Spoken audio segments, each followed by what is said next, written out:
Hello everyone, দেখতে পাচ্ছেন আজকে আমার কাছে একটা ফোল্ড 5 আছে। আর এটার প্রবলেম কিন্তু এটার ডিসপ্লেটা ভিতরেরটা ভালো আছে, কিন্তু সামনের ডিসপ্লেটা কিন্তু চলে গেছে, নষ্ট হয়ে গেছে।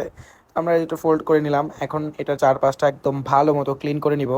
কারণ এই ডিসপ্লেগুলো যদি আশেপাশে কোনো ময়লা বা ডাস্ট থাকে তাহলে কিন্তু এটাতে গ্রিন লাইন চলে আসবে। ভালো মতো ক্লিন করে নেওয়ার পরে একদম একদম 0 লেভেল ক্লিন করতে হবে, যতটুকু মানে ক্লিন করা পসিবল হয় আর কি। কারণ একটা ধুলা ভালো থাকলেও কিন্তু এই ডিসপ্লের মধ্যে গ্রিন লাইন আসার চান্স থাকা যায়।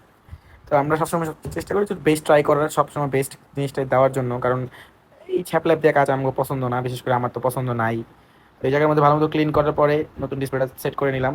এটা কিন্তু একদম অরিজিনাল ডিসপ্লে, নট মার্কেট বা ওলের ডিসপ্লে। যারা ডিসপ্লে চিনেন দেখলেই বুঝবেন, একদম একটা ফোন থেকে খোলা ডিসপ্লে। তো এইসব ডিসপ্লে কিন্তু আমাদের কাছে আছে। তো এই জায়গার মধ্যে ডিসপ্লেটা ভালো মতো চেক টেক করে নিলাম যে সব কিছু প্রপারলি ওয়ার্কিং কিনা। সব কিছু ওয়ার্কিং চেক টেক করার পরে এই যে ডিসপ্লেটা কিন্তু এই জায়গার মধ্যে আমি ভালো মতো সেট করে দিই দুইটা রাবার দিয়ে। আর এটার মধ্যে আমি রাবার বেশি দিই নাই, কারণ হলো বেশি রাবার দিলে আবার প্রবলেম। কারণ ডিসপ্লে পাতলা অনেক, এগুলো অতিরিক্ত রাবার এমন ডিসপ্লেতে না দেওয়াটাই বেটার। যতটুকু দিলে দরকার ততটুকু দেওয়াই বেটার আর কি, রাবার আমি মনে করি। এক টেকনিশিয়ানের এক এক রকম মত। তো থ্যাংকস ফর ওয়াচিং গাইস।